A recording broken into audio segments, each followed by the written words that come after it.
Welcome back to Pick Up and Deliver, the podcast where I pick up my audio recorder as I step off the train and deliver an episode to you while I walk home. I'm Brendan Riley.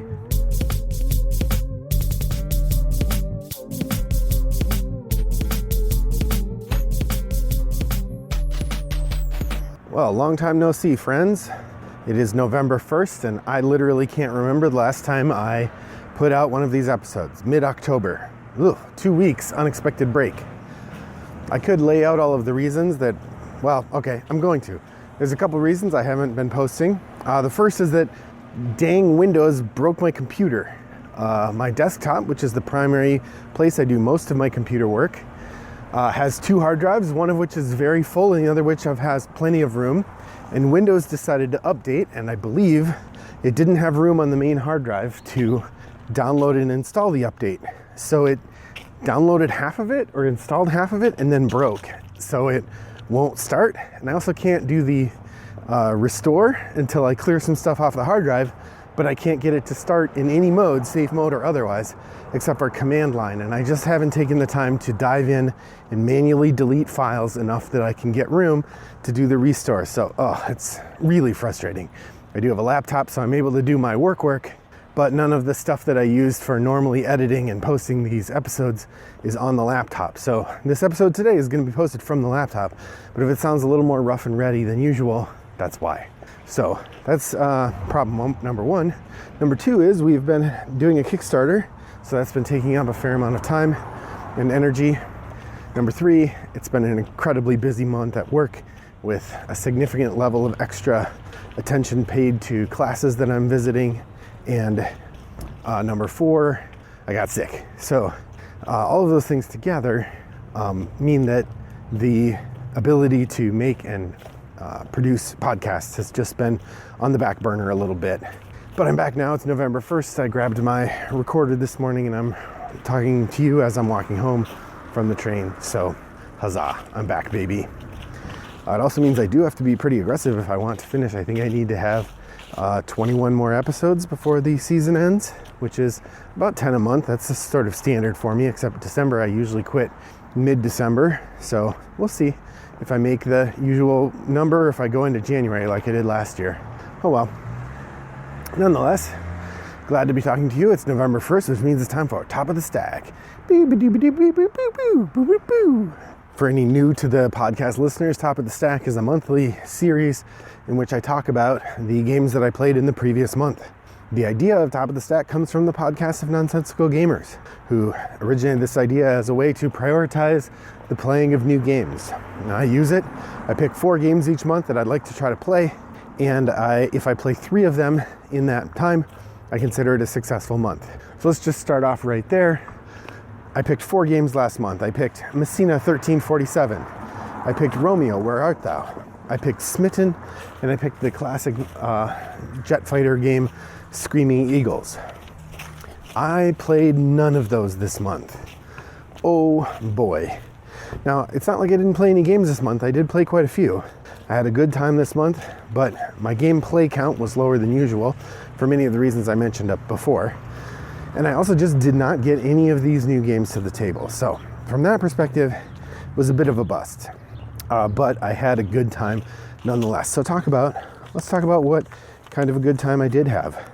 I did play 47 games in the month of October, so down a bit from my usual count. I had 40 different games in those 47, so I did still play a variety. I just didn't play quite as many games as usual.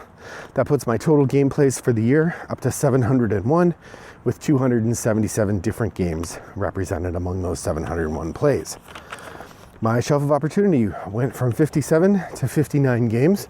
I did not knock any games off the shelf of opportunity this month, and I acquired 3 new games, one of which I played, meaning the other 2 went on to the shelf. My collection size thus also went from 538 to 541.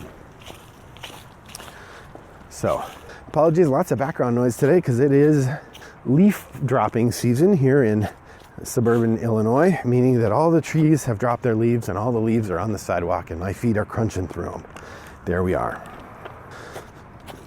So let's talk about new games. I did play quite a few new games this month, although many of them were digital asynchronous only. I played Scout, which is a trick-taking game. I did talk about that, I believe, in a previous episode. I played Space Station Phoenix, Crusaders Thy Will Be Done, and the Gaia Project, all on Board Game Arena. Gaia Project, I'm now halfway through my second game. Space Station Phoenix, I've played twice, and Crusaders Thy Will Be Done, I've played once, I think. All three games are interesting. I can see how they'd be fun in person. Looking forward to playing them more and getting to understand them better.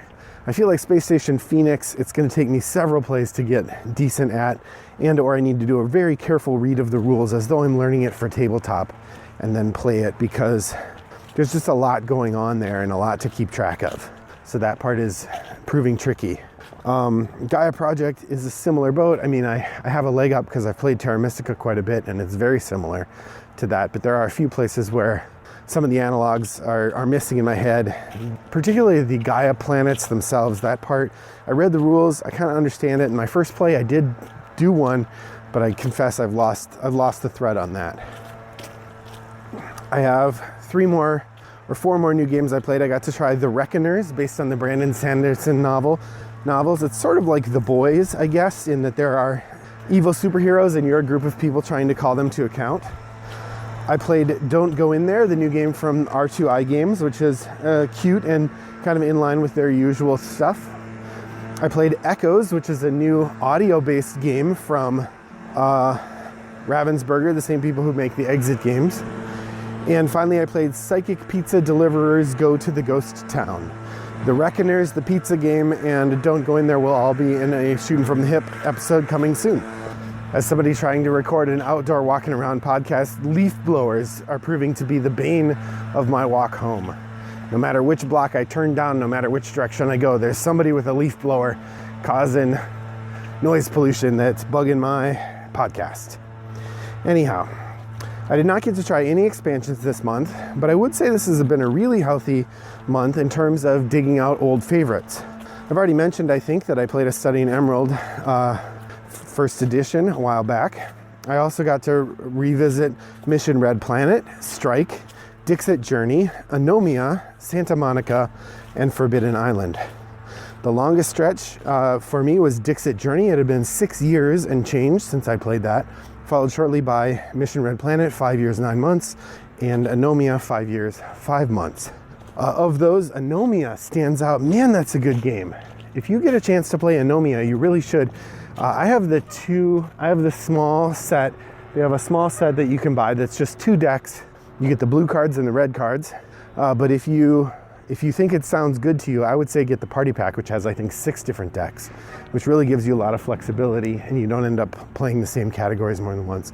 Anomia is really a treat, and if you get a chance to try it, you definitely should. I have not made any progress on my 52 game challenge, so that's a bummer, but not that surprising. And like I said, I did not make much progress on my Shelf of Opportunity. I have picked up a couple new games.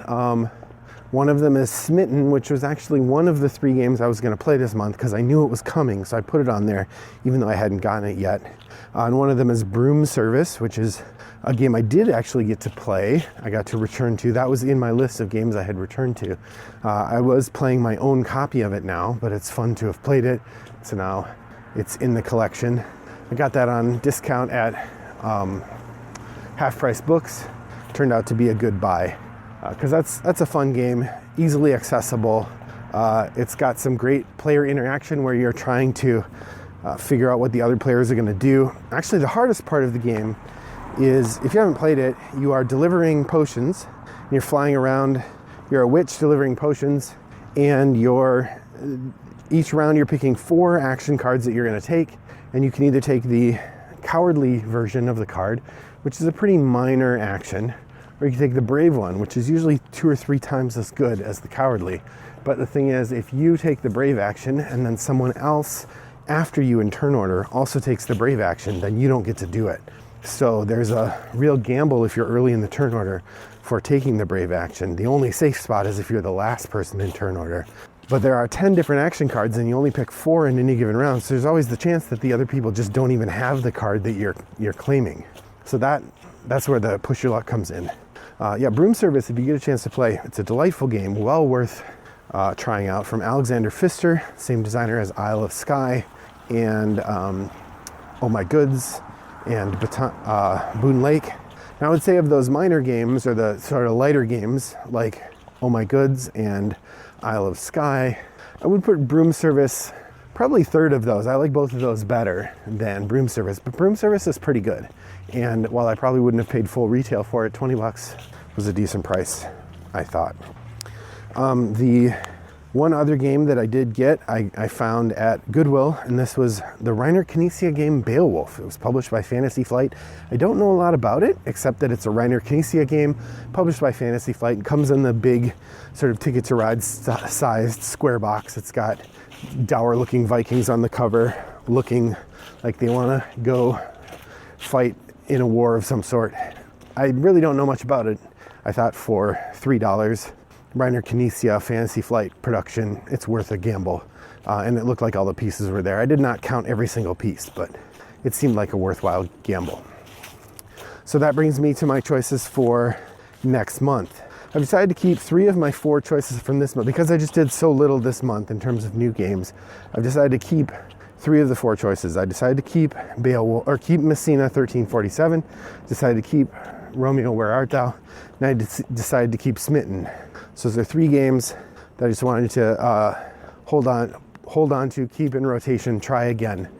But then I always like to add at least one new one, so I figured I just got this Beowulf game. Everybody likes Reiner Knizia. Yeah, let's throw that in. So the 4th game that I put in here to try is Beowulf from Reiner Knizia. So that's my new top of the stack for next month.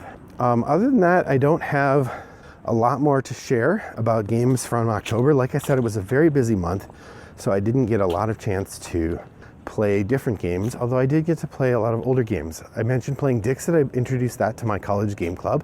I also introduced them to Happy Salmon and Dude, both of which it was really fun to return to and show to new people. Happy Salmon is such a great game to just show people about the weirdness and fun that can come from a simple rule set. And so to show that to my college game students was a delight, especially now that it's back in print. There were a couple years there where North Star wasn't making it anymore, and it hadn't been picked up for a new publisher, so that it was hard to recommend it because people couldn't get it. But now that it's available from the Exploding Kittens company, I definitely recommend picking it up. I don't know if they're doing 2 different sets the way that North Star did, so that you could have 12 players. One of my big regrets is I never got the Blue Belly North Star set, which would have given me 6 additional pairs of cards and allowed me to play the 12-player Happy Salmon. It's a cheap enough game. I wish I'd done that, but oh well, so be it. So, friends, what games have you been playing? What games did you play in October? Did you find yourself trying out new games? Did you find yourself revisiting old games? Did you play some spooky games, scary games because it was Halloween? Head over to Board Game Geek Guild 3269 and share your thoughts there. Or you can message me directly on Board Game Geek. I'm Wombat929. Or on email, I'm Brendan at Rattlebox Games. I want to say thanks for joining me on my walk today. I hope that your next walk is as pleasant as mine was. Bye-bye.